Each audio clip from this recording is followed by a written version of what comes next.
ชีวิตของสาวลาวสาวบ้านนอกบ่เคยนั่งรถแบบนี้บางทีนะอยู่ที่บ้านนะไปขับเองด้วยซ้ำขับรถต๊อกๆเด้แต่บัดมื้อนี้เนาะได้มานั่งแบบรถไฟแบบบ่มีคนขับหัศจรรย์อีหลีทุกคนเคยจะขับรถเองแล้วก็เคยแต่นั่งรถที่คนขับอันนี้เหมือนเราขับเองนะเนี่ยเหมือนเราขับเองนะเนี่ยเหมือนเราขับไปเองนะเนี่ยเหมือนเราขับเองเลยว้าวเราจะไปไอคอนสยามเอาทุกคนตึงเอาความสวยงามดูแลอลังการจักมีจักสั้นเลยข้างหน้านี่บอกต้นตัวมันก็รถไม่มีคนขับโอ้เป็นไปได้ยังไงเนี่ยยังไม่อยากเชื่อนะยังไม่อยากเชื่อเลยเร็วด้วยนะเนี่ยวิวสวยมากเลยรู้สึกว่าคือแบบเฮาขับเองนี่เนาะ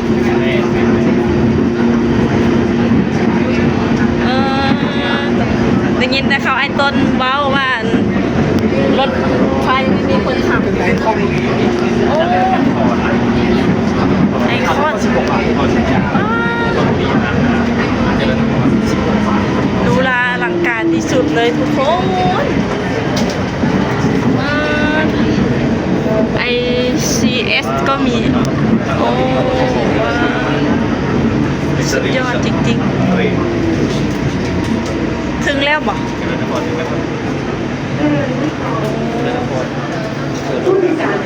ถึงแล้วค่ะถึงแล้วค่ะสาวลาวเพื่อนของสาวลาวเพื่อนของสาวผู้ไทยได้เลย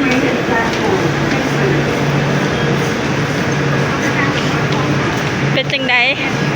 นั่งรถไฟบ่มีคนขับ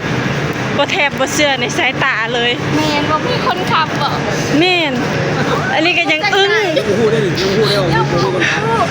อันนี้ก็ยังอึ้งอยู่ว่าเอ้ามันไม่มีคนทอ๋ออันนี้คือหัวรถไฟหรือเปล่าโอ้อันนี้หัวรถไฟโอ้พี่น้องยังอึ้งอลีได้บ่มีคนขับเป็นไปได้จังได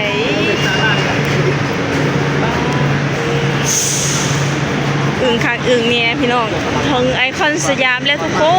นแม่นตอนเขานั่งรถไฟฟ้ามีหลังค่ะคือว่าสุดยอดแล้วมานั่งรถไฟที่ไม่มีคนขับยิ่งใจเลยแม่บ่มีคนขับตอนที่แรกเขาคิดว่าเอารถไฟฟีซิงมาว่าซั่นตกใจเลยเอาไปได้จังได๋บ่มีคนขับแม่นคิดว่ารถไฟฟีซิงตัวบ่มีคนขับก็ไปได้บัดนี้แปลกเนาะแม่นตกใจแปลกใจรถไฟบ่มีคนขับสาวผู้ไทยก็ครั้งแรกในชีวิตเด้อพี่น้องครั้งแรกในชีวิตมาได้นั่งรถไฟบ่มีคนขับเฮ็ดจังได๋เอาเข้าบ่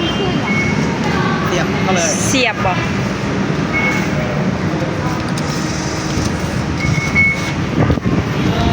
โอ้ว้าวไอคอนสยามบ่นี่ว้าวตู้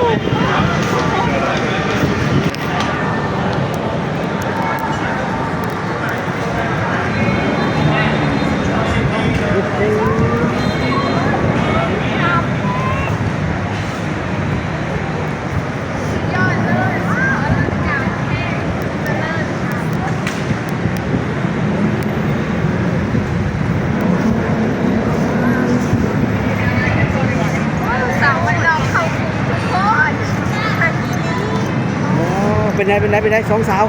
รู้สึกเป็นไงสุดยอดเลยตื่นตาตื่นใจบ่เคยเห็นแบบอันนี้เขายืนนี่กับบริเวณวันไออยู่พื้นดินได้ที่ไหนสูงขึ้นมาอีกนะนี่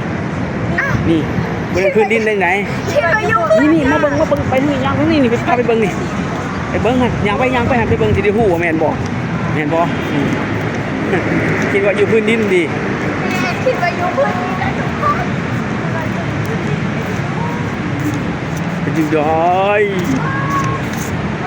ว้าวสุดยอดเลยเห็นบอนึกว่าเขาอยู่ในพื้นดิน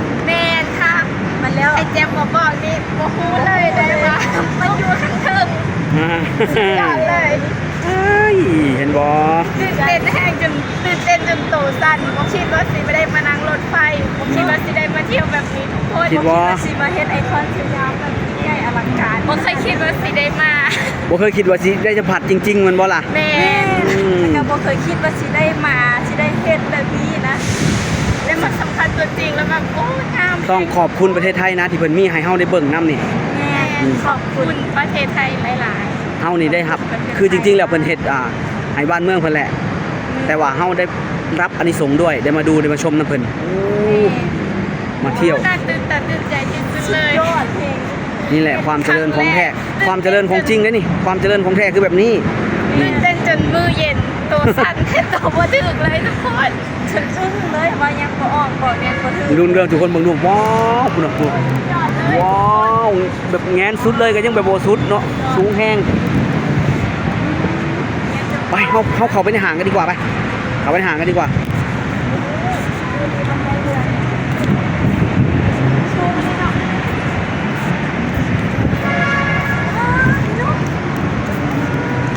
เอาพันเป็นสิบแล้ว ไม่ได้เด็กความรู้สึกกระดับรู้สึก ตื่นเต้นยังบ่ดีเลย จักเทื่อแล้วอ่ะไป ครั้งแรกเลย ครั้งแรกเลย ตื่นเต้นจนมือเย็นเลยสั่น ตัวสั้นเลย ไปไม่คิดว่าได้มาสยามมาไทยครั้งแรกแล้วกัน มาจากมาไทยเทื่อ ครั้งแรกเลยครั้งแรกเลยไม่ได้สาวของไทยเนี่ยมาเทื่อมานี่มานี่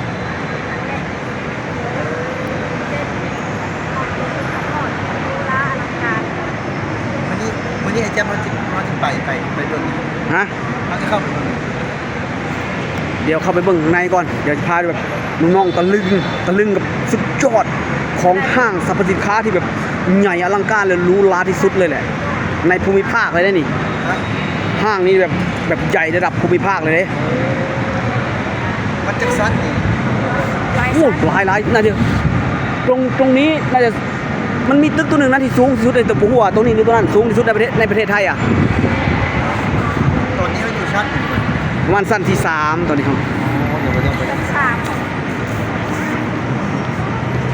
ใส่อยู่หน่อยยังงามขนาดนี้แล้วอยู่ทางในจะงามขนาดใดพี่น้องจะเห็น แบบสะอาดดี 2คนยืนเทียงกันก่อนสัมภาษณ์เลยขอถามความรู้สึกนี้ ตอนนี้ก็คือจะเข้าแล้วตอนนี้สิเข้าไปทางในไปเลยรู้สึกเดี๋ยวเลย รู้สึกตื่นเต้นยังบ่หายตื่นเต้นจากการนั่งรถไฟแล้วก็ยังมาตื่นเต้นในการเข้ามาไอคอนสยามอีก